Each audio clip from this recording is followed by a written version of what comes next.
Thank you very much, everyone, for coming through for this session. So this is the headliner week where we get to hear from some tried and tested founders who built um, products that have either gone to market, or seen some traction, and for them to just share the experiences, what it takes to build in crypto. Especially being an African builder, and also for us to ask them questions that we feel might give us some valuable insights into our own journey. So just to um, introduce our relationship with Elias. Elias has been a member of the Web3 community for a while now. I think I came across him last year, and he was with his co-founder at an event here in Nairobi. We got to talk. And also recently, we were at Zanzalu in Zanzibar for the pop-up city. His story is amazing, but I'll let him go ahead and introduce himself. But he's the founder of OneRamp, and OneRamp is a product that's an on-off ramp. And it's been an amazing product. I've used it myself. Elias is Ugandan. And I'd like personally to hear some of the challenges uh, and also successes he's had in his own journey. And hopefully that will guide the teams we have here and founders to reflect and maybe get some insights as they take up their own journey. So, Elias, karibu sana, welcome. This is the Web3 Club Scroll Node Founders Program. It's a 2-month program. It's a 3-month program, but 2 months of mentorship. So the products here, some are early, post MVP, some are in the market already. I believe you've met some of the founders here, like David Machuche. I believe you've interacted with him. So welcome very much, Elias, and feel free to unmute, share your screen if you need to, but the floor is yours. So the session is planned for about 30 minutes, and then Q&A, but feel free to take whatever format you think is valuable. And hopefully the teams will get something out of it. So thank you very much and welcome, Elias.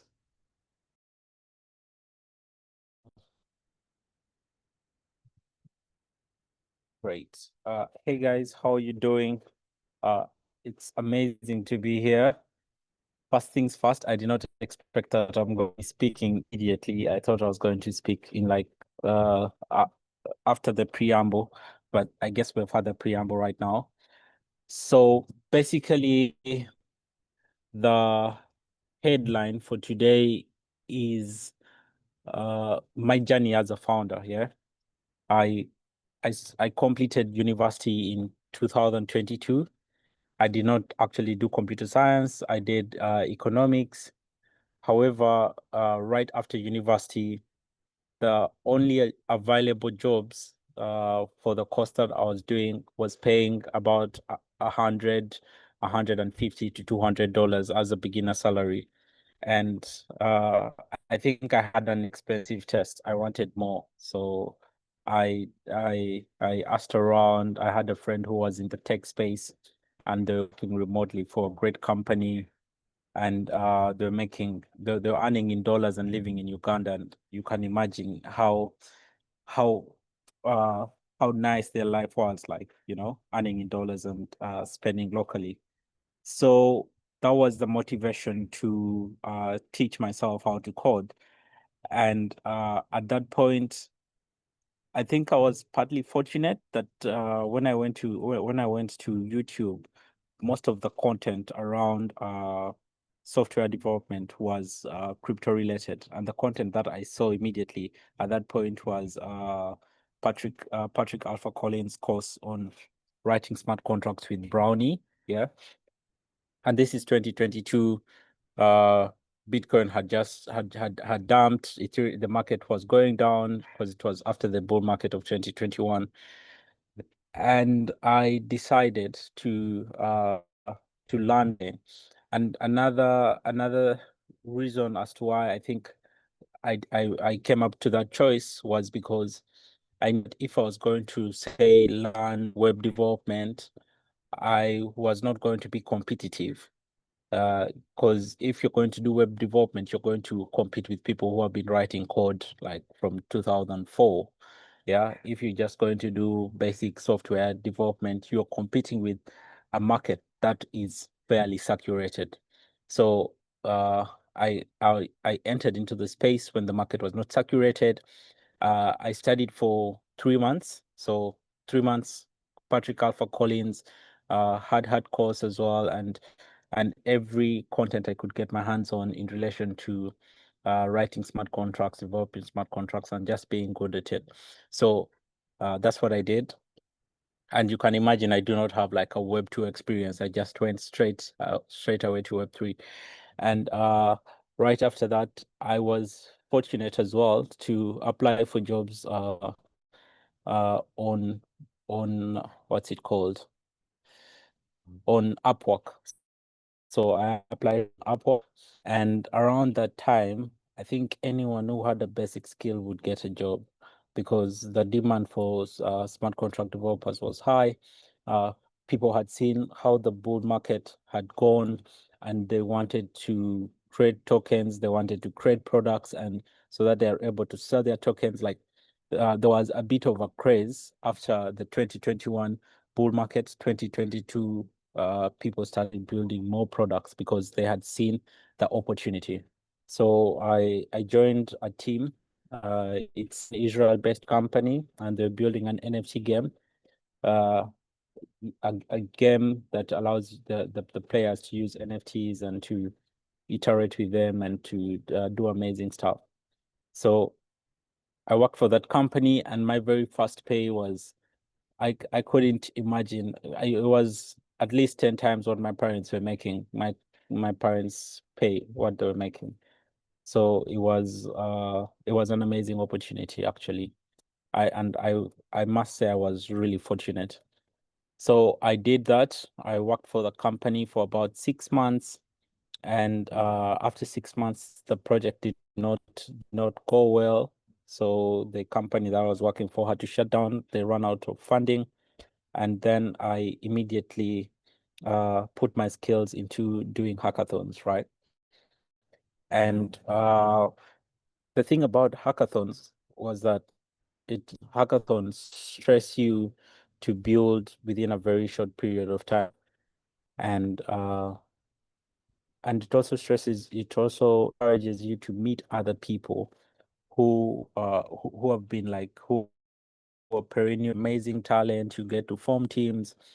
So this was now December 2022, actually October to December 2022. I was just participating in each and every hackathon. I did a solo hackathon. I did this by then was a big thing. They had multiple hackathons, and there was a lot of money. Projects were having events, were having hackathons to like get builders to build on them, to try out their product. And even Base actually, there was Coinbase hackathon, I think January that time. And I was fortunate as well. I do not want to say that I was brilliant enough to win the hackathons. I think I was mainly fortunate, and maybe I did what the judges liked. Around that time, I won about $45,000 in like a span of 4 months, just participating in hackathons and submitting the project and winning.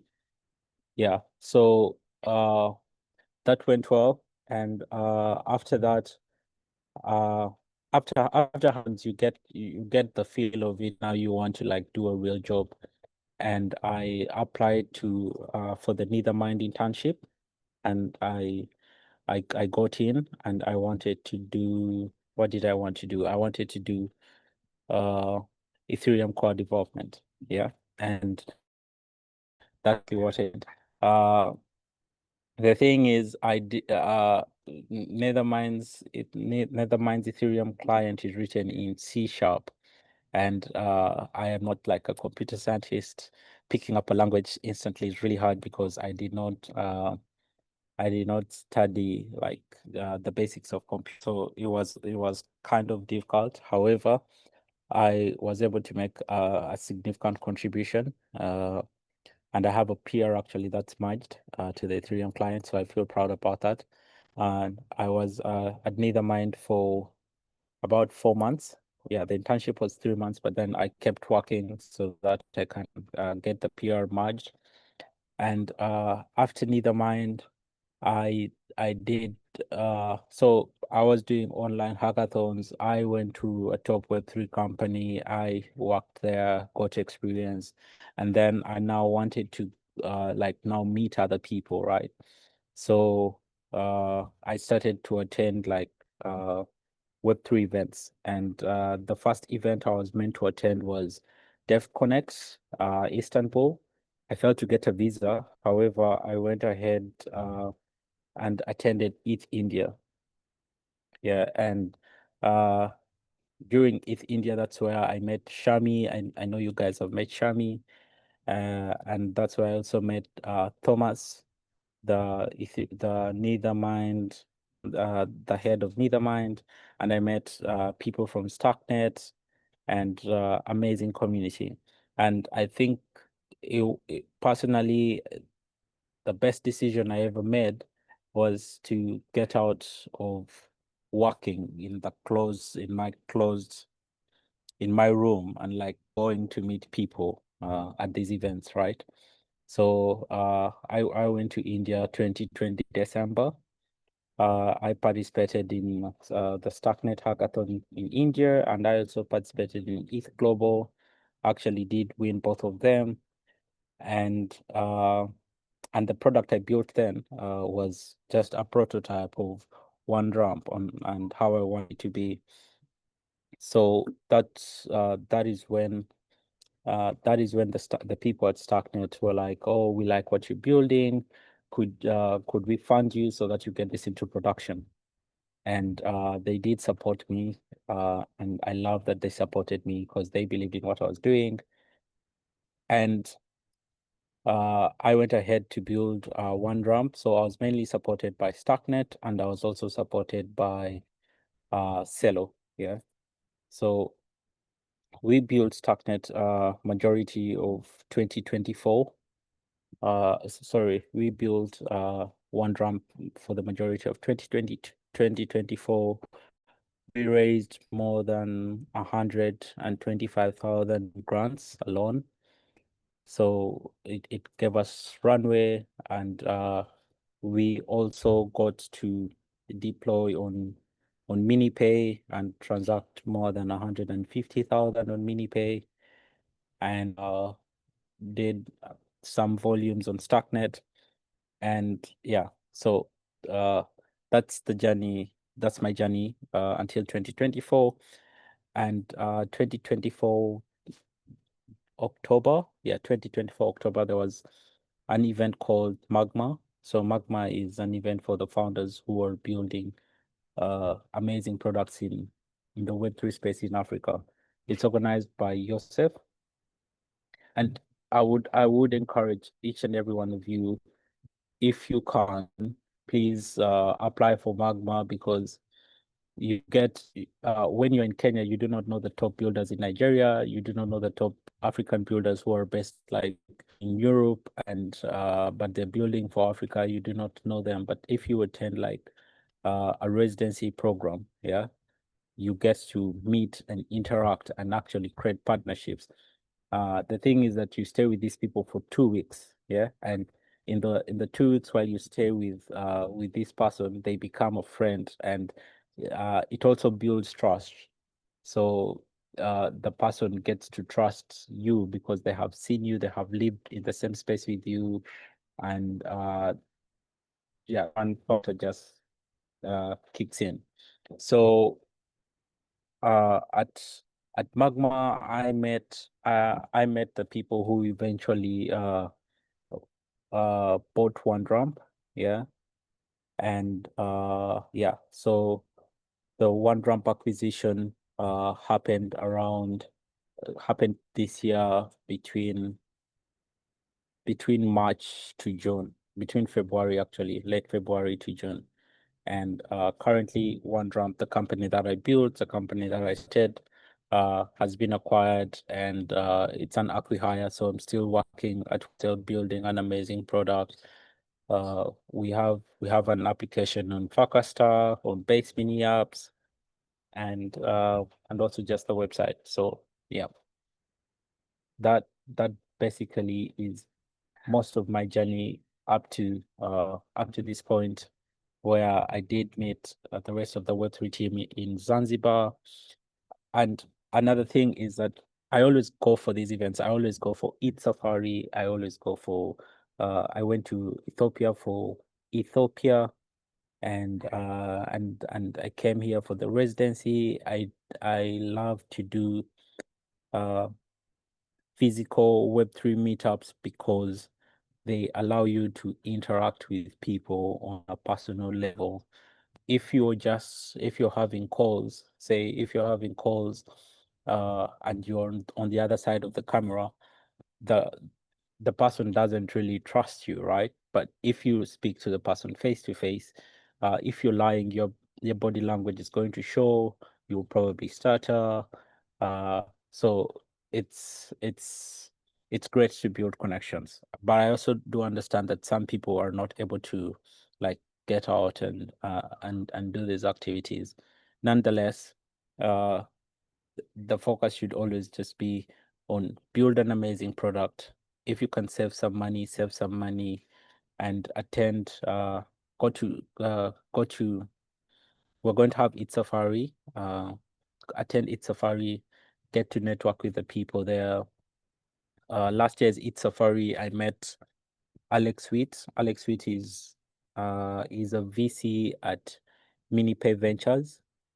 It's at Vada Ventures, which basically sponsors companies that are building on MiniPay. And it was amazing meeting him there. He got to try my product. We got to have VC calls. It did not turn out well, but nonetheless, it was an amazing experience. Eventually having these VC calls, but I don't think I would have been able to have a VC call or an investor call if I hadn't met him in person. And the thing is, they are also moving. Yeah. So the VCs, when they come to Africa, they want to see who are the people building. So I would really encourage you guys to do not build in stealth mode. Get out there, meet people, and yeah, and interact with them, and just talk about what you're building. Yes, so that is my story. What else am I supposed to discuss? Yeah, thank you, Elias. I think what stood out for me with your story is how fast your journey has been, or how short your journey has been. There's a good number of us stay in the trenches for so long, before you get that person really to support you, open a door for you, or really to put your work in front of some people who can make things move. So that's inspiring. I mean, did you just start crypto in 2022?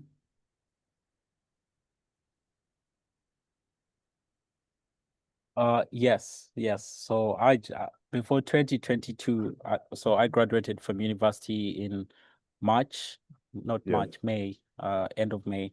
But before that point, I did not know anything about crypto. I was just a student who was studying economics and trying to pass his exams and top my class. That was my focus. So, and I was not a developer, like no code, no nothing. Just yeah. Awesome. Yeah, I mean, some of us here, I don't want to name anyone, You've been in the trenches and building for so long. And sometimes that's a reality you have to face, especially as an African builder. And this connects to something else you said about meeting people in person.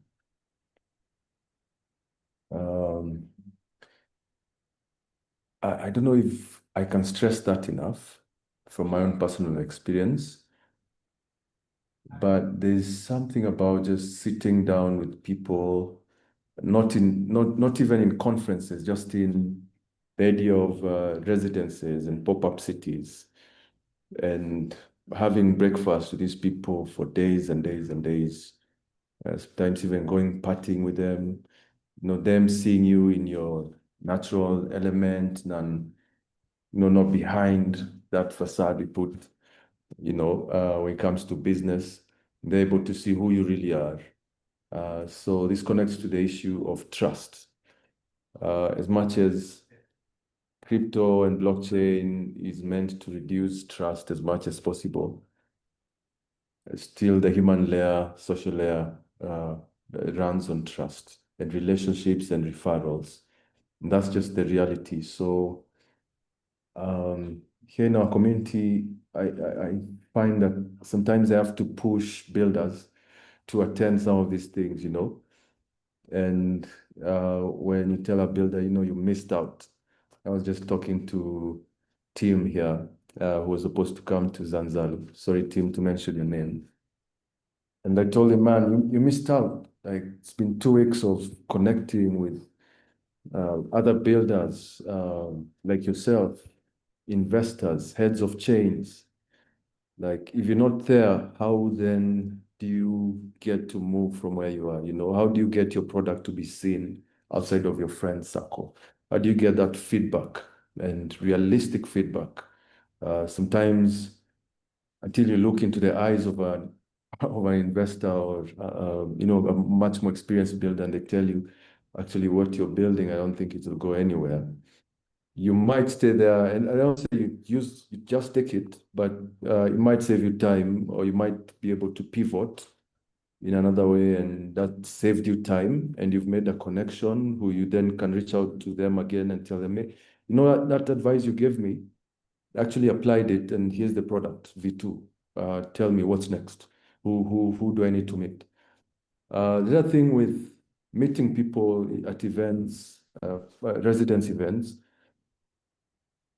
is I didn't talk about body language, and you're able to make direct asks, and it's hard for someone to bullshit you. You have a direct ask. They'll either say, no, I can't do that, or I'll look into it, or yes, you can, I'll give you a connect. And then you go ahead and tell them. I've seen this happening, especially in Zanzibar. Someone says, I know someone from that company. Are you building? Oh, I know someone there. And then immediately, before the meeting or interaction is over, you've already gotten that number of that other person. And they've texted that person and told them, hey, I'm sending over someone to you. So I think for us, that's a big lesson we learned.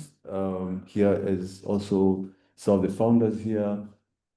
And we try as much not to miss out on these events, because this is where now the rest of the world gets to come on the ground, and they're asking questions about your experiences as a founder and the market dynamics here. And they're always looking for information for themselves to help them make decisions. So it's very important. I think that point you stressed out. But let me open up the floor to some of the guys here who might have questions for you. Yes, Machuche, karibu. Welcome. Yeah, can you guys hear me? Yes, yes. Yep. Awesome. Nice to see you again, Elias. Quick question. In the beginning there, you mentioned an issue of fortune, right? Which I agree. I think there's a lot of fortune to do with these things sometimes. But what advice would you have for most of the builders here? Because I'm assuming most of the builders here are building in different chains, right? So like they're building on Scroll. Some are trying to integrate Scroll. right? So what advice would you have for builders like that? Because you mentioned you did a couple hackathons. You mentioned that you've been building on MiniPay, which is Cello. You have a mini app on Farcaster, which is Base. So what advice would you have for the builders there? Yeah, cool. So uh, uh, for an African builder, I would encourage you to build multi-chain. You may receive, depending on, of course, the product you're building, right? So if you're building an infrastructure product that is specific to scroll and it's going to make scroll more efficient, or you are catering to the scroll users, then you may choose to deploy it only on scroll. The thing is, scroll is an EVM chain, right? If you deploy it only on scroll and it's a great product, someone else is going to copy it and just deploy it on another network. And that is the same thing that happens to Uniswap. So Uniswap was on Ethereum. It wasn't on BNB. PancakeSwap deployed the same contract, just deployed it on a different chain. SushiSwap also came up and deployed it.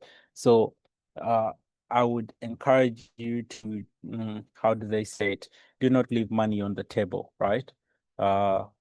If it's a multi-purpose product, get it and deploy on every other chain. The other advice is I say that I was fortunate, but I which I was definitely. But I think to increase your chances of success, you also have to increase your attempts at success. Like say for example, you want to be a top founder, right? The first product you build might not be the one that gets you out of the rat race. So what does that mean? That means that you have to like iterate, you have to like build multiple products, for example. At OneRamp, the first product we ever tried building was a USSD-based wallet for Bitcoin, similar exactly to Machankuro. And then the time to now go live, we go to Africa is talking and ask for the USSD codes so that we can deploy and have our product live and have our product tested. And Africa is talking like, no, we cannot give you these codes because you're building a crypto related company and it's regulation and blah blah blah. So yeah, at that point, if you are like if you're a founder who only sticks to one thing, you'd be like, oh, now the walls are closed in. I am not going to, my product cannot get out there. And then you stick to that.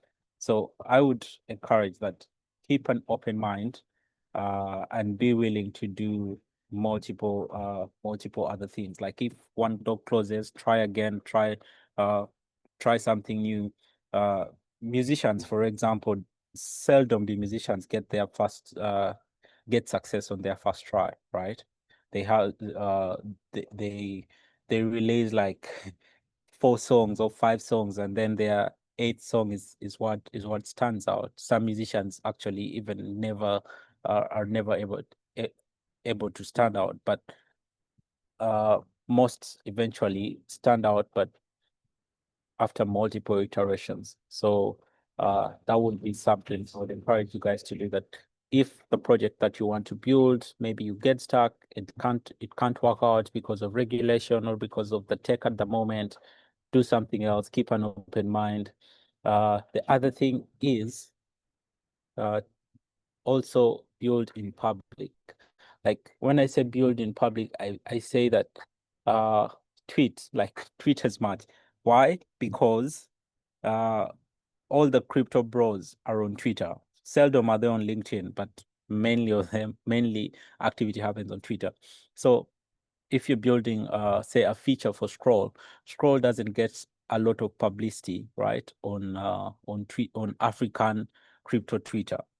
But if you build and you are marketing Scroll and you're saying, hey, I'm building maybe an off-ramp service or a payment service on Scroll or a farmer's application on Scroll, make sure you put it out there.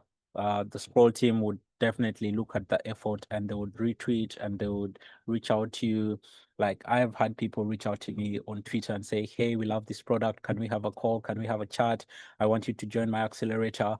but it's because I posted on Twitter. So if you don't post on Twitter and you are in your Kenyan co-working space at Gong Road, the only people who know are the people who are in that Kenyan co-working space, and that's it.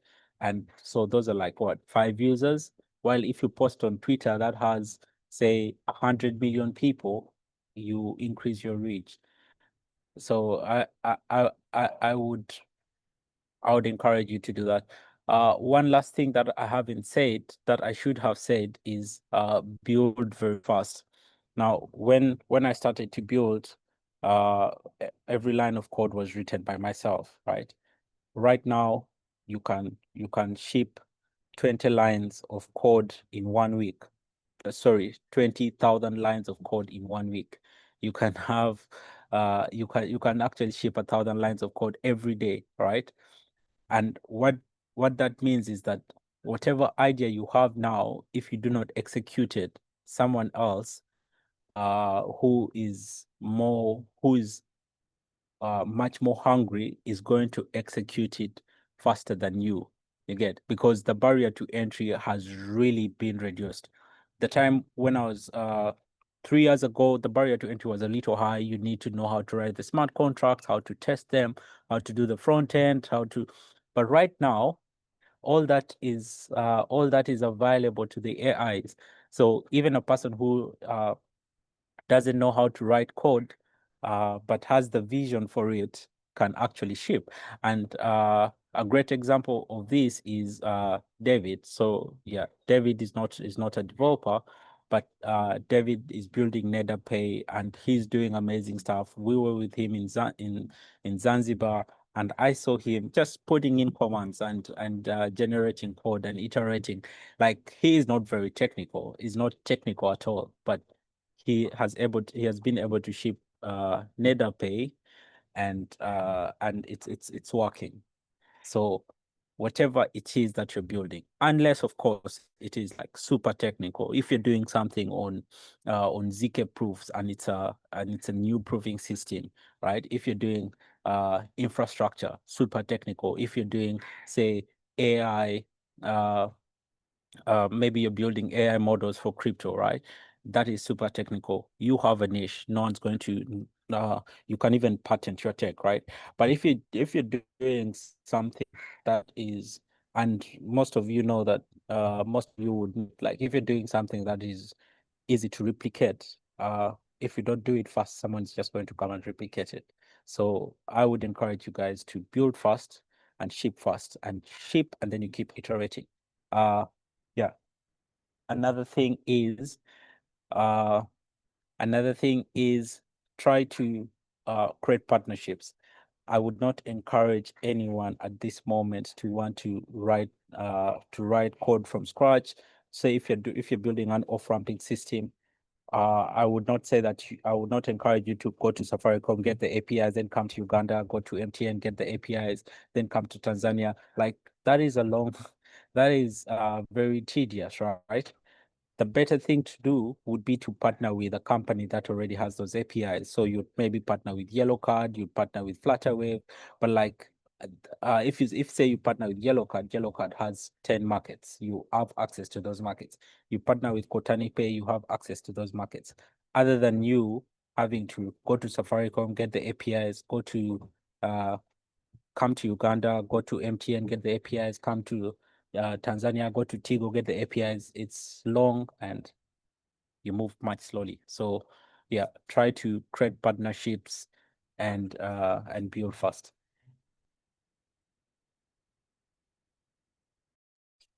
Yes, so anyone else? I know there's some people building around on OffRamp. Maybe they might have questions. I know Collins, we have a question. Also, maybe Elias, you can mention what are the dynamics around acquisition, without really going into the details of your deal. What are you looking, what are, these guys looking for, what kind of traction?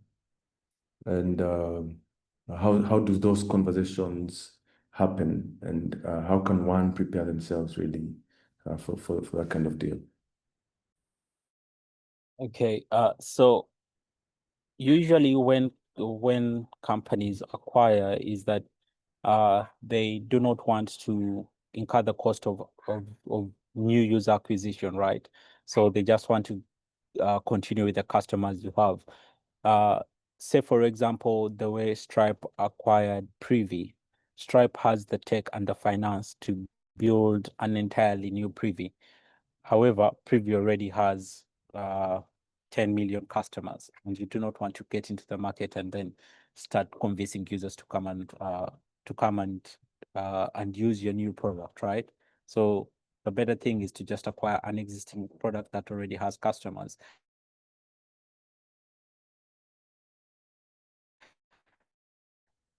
Had a lot of users, a lot of businesses signed up, and a lot of integrations, and Stripe just came and took them in. So I would say that if every founder is looking for an exit, right? Because unless of course you want to build long term, but the end goal at any point is exit and maybe do something else, or either you exit or you IP, right? So I would say while starting out, try as much as possible to get traction. Either you have amazing traction or you have amazing tech that a person who's coming to the market does not want to rewrite this code because it's going to take time. It's a process to like build a company. So yeah, amazing traction. So the people come and the investors just come and take on the users that you already have, or amazing tech that will save them time from having to do it by themselves. But usually after an acquisition happens is that they still retain you, and you're now paid a salary and paid equity, and have a down payment on the company that you have just sold. So yeah,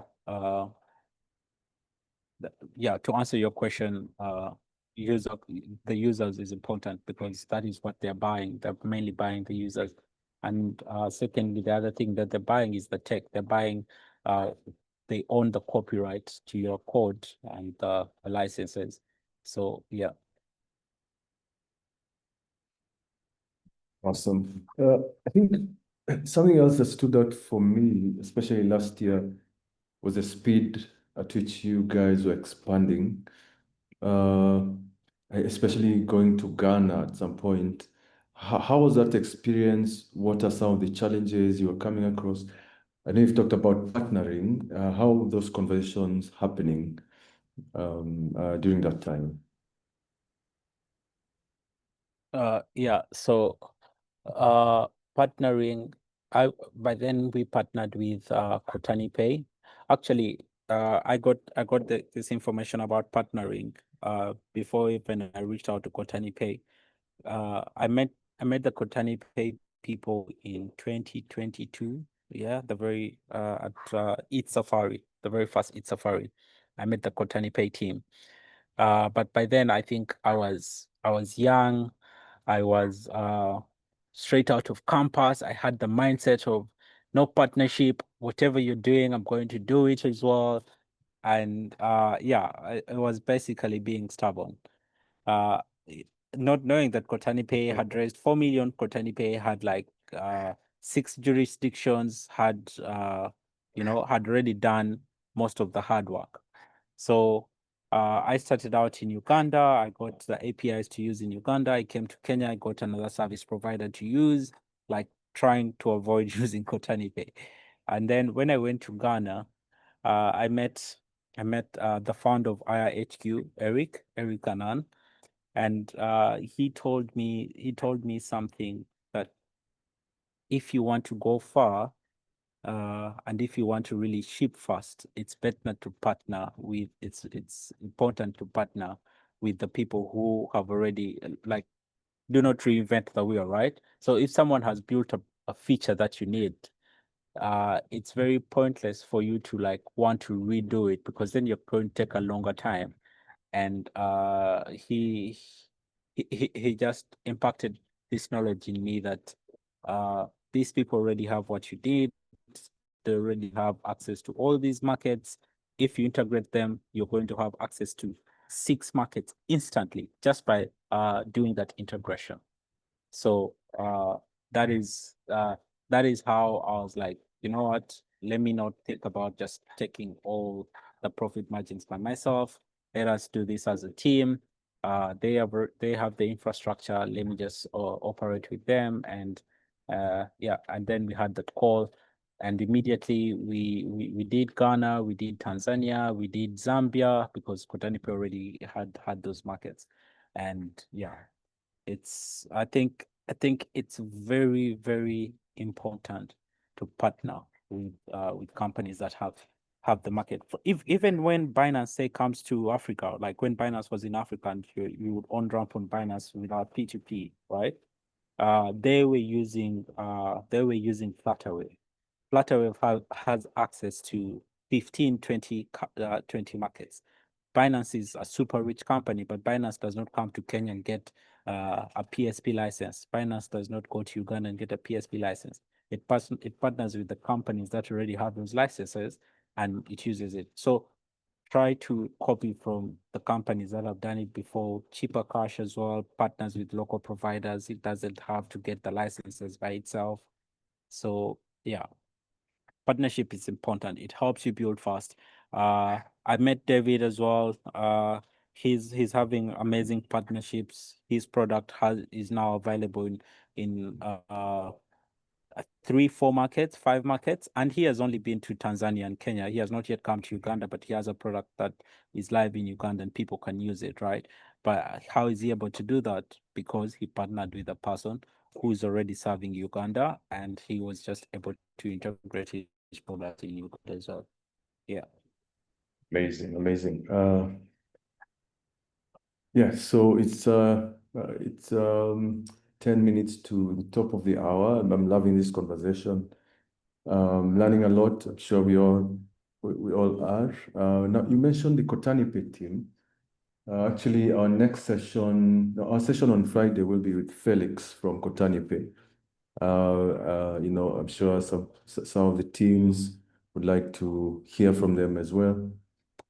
But you mentioned David's product, NetApp, and I think the first time I used it in Zanzalu, I was very amazed.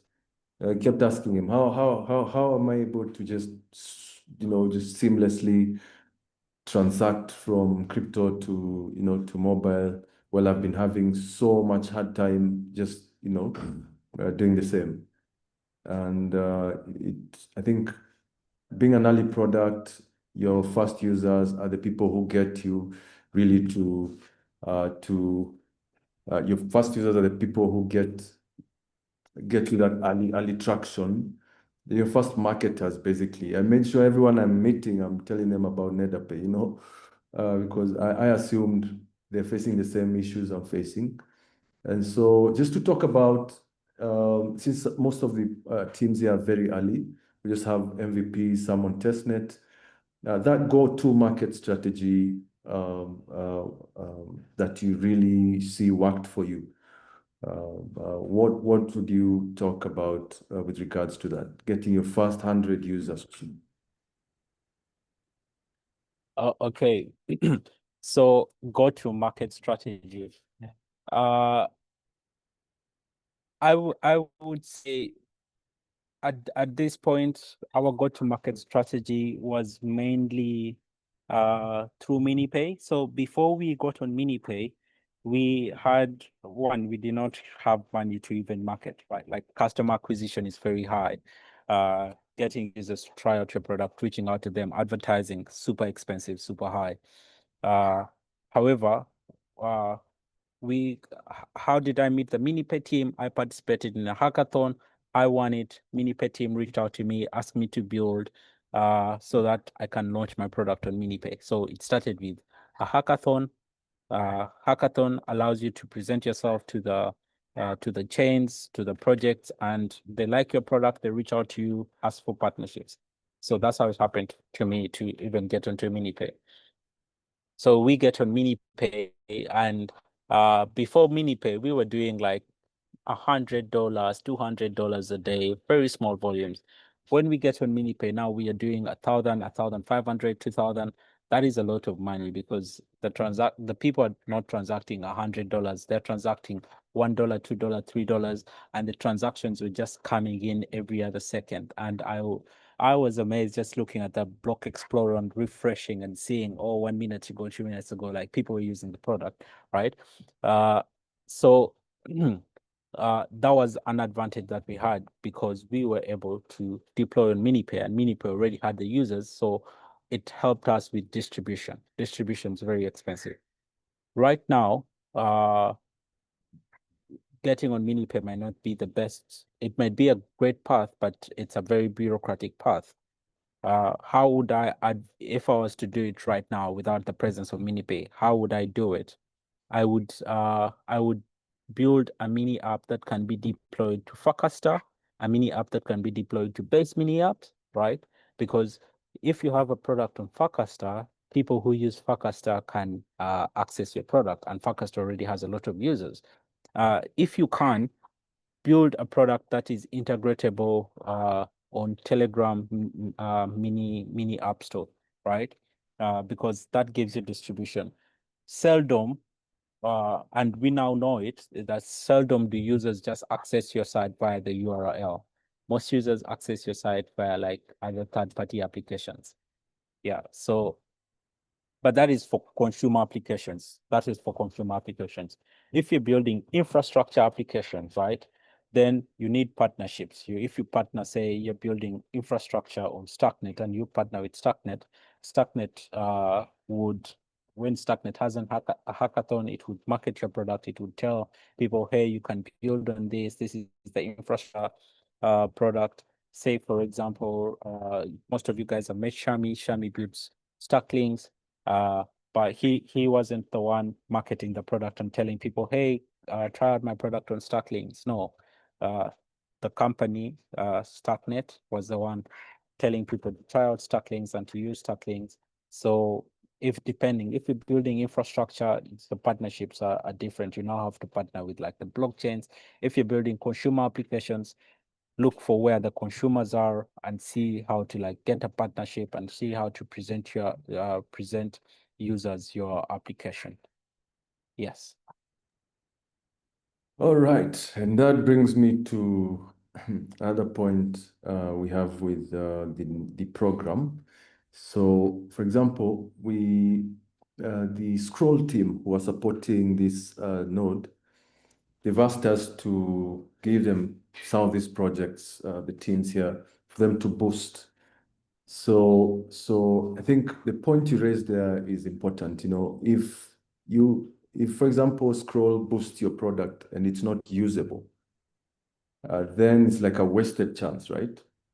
Like if people come to your page after hundreds of thousands of followers look at your page, that Scroll post, then they come to your page and they can't use the product. They're just getting information on the page and they're gone. So I think that's a very important point you've raised. And what I do is encourage the teams here to, as soon as possible, because we've not yet forwarded some of these things, as soon as possible, get your product usable. So that when these guys with their networks get to repost, retweet, and amplify your product, you're getting actual users to try out your product. So would not be any use for them to, or to you, if the product is not usable, you know. At least I don't know, Elias, maybe you can advise us here, since yours was a money transfer on-ramp off-ramp product. What's the risk of just having the MVP on mainnet usable, but maybe you might have issues, versus having it on testnet and then you're amplified and you know, but it's harmless if something goes wrong? Honestly, I would say for us, we went straight to mainnet. We did not have like testing this we because we as just startup founders, right?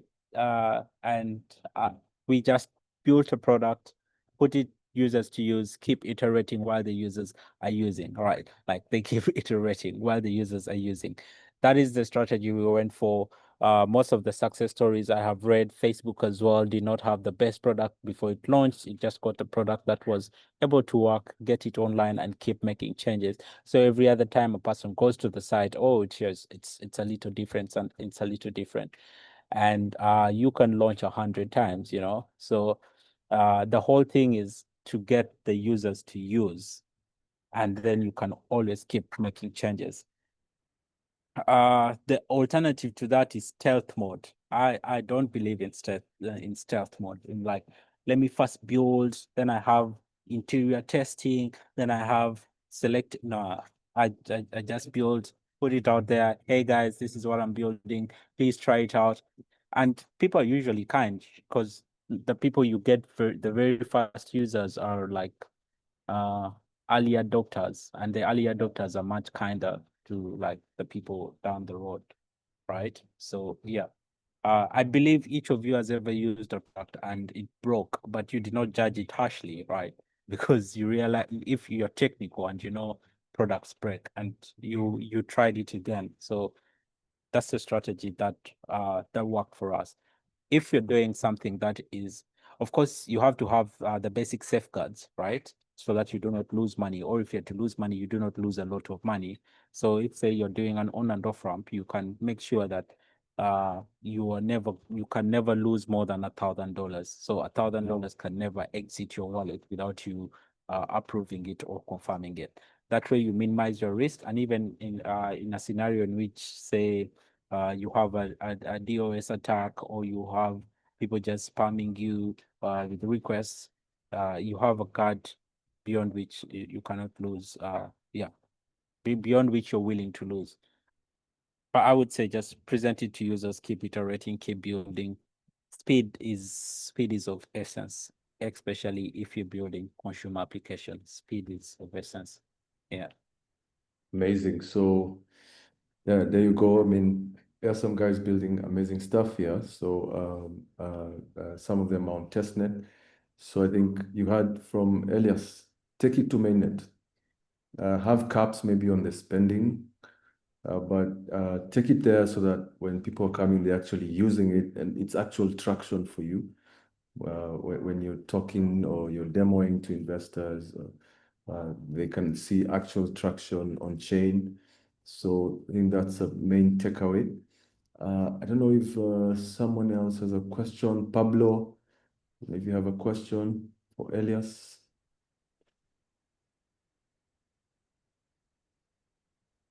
Okay, Pablo is good. So Elias, how can these guys reach you? You know, I'm sure they have questions, follow-ups. We like maybe to connect with you. I'd like maybe because this is recorded, I want to maybe your Twitter or something, but for your number, you can just type or something. Yes. So preferably you reach me on Twitter. I am really terrible at WhatsApp messages, so I would not give you my number because you'd feel like I am not responding to you, but yet it's a problem on my side. So just on Twitter, man. I am always on Twitter. I'm yapping sometimes. Do not judge me harshly by my posts on Twitter, guys. But yeah. So Awesome. okay, I am sending it to the group. Yeah. Okay. So the other thing is wait. for the people looking to, and I'm sure they want to launch as well in Uganda. How can you help there? Or do they reach out to you and you can personally then talk to them on specific cases one by one? To be honest, if you're building a crypto product, yeah, Uganda is a great company to have. But the crypto adoption in Uganda is much lower. If you're to launch in Uganda, go for a service provider that's already available in Uganda and use them. So you launch faster, and launching can be remote. You can launch in Kenya, say, hey guys, in Uganda my product is usable, tweet it, put it on maybe Instagram or LinkedIn or whatever platforms, that social platforms, so that people can use your product.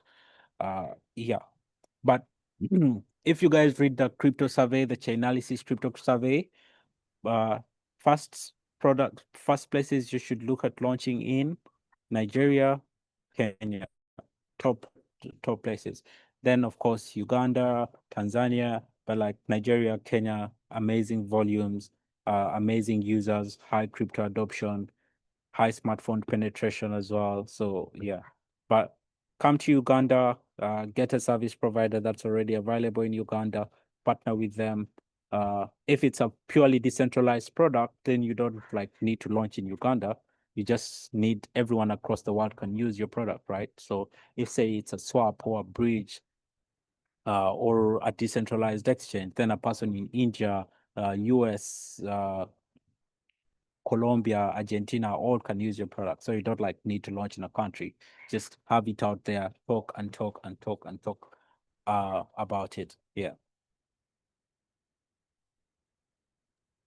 Amazing. I think that's all questions from me. No one else has questions. I think Chizo was asking about if you've tried any other chains for OneRamp. Yeah, so we are mainly on Starknet. We are on Base as well. We did Polygon. From our experience, we realized those were the main chains that people were using, right? And we go to where the users are.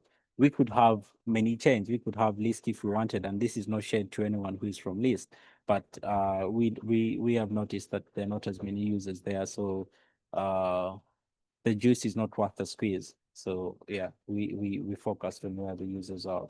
But if you're starting out and you're getting funding from Lisk, then build on Lisk, ship on Lisk, and build also on other products. Yeah, I would ask that none of you sign an exclusivity agreement to only deploy on one chain. Yeah, because you would be limiting yourself. Yeah. Amazing, amazing. All right. So I think our time has hit the 1 hour mark. Pablo, this was awesome. Says so. Thank you very much, Elias. So tomorrow we meet Tony from Wi-Fi. And then on Friday we meet Felix from Kotanipe. Make sure to follow up with these guys, now personally. Talk to them, know the next conferences when they're happening, even online events when they're happening, and how that can give you value. Also, introduce yourself and the product you're building to Elias via Twitter, and see how he can assist, either with his networks, his knowledge, and such. So thank you very much, everyone. See you tomorrow, same time. Just to remind you guys, for those who've not sent in their milestones and their video brief, to just do so ASAP. Also, please deploy on mainnet if you can. Yeah, as soon as possible. Time now is not with us. The market looks like it's a bit, things are happening. So this is the best time, I think, to deploy a product. So thank you, Elias, once again. Thank you, everyone, for showing up. See you guys tomorrow, same time. Thank you. Wednesday, sorry, not even tomorrow. Asante sana.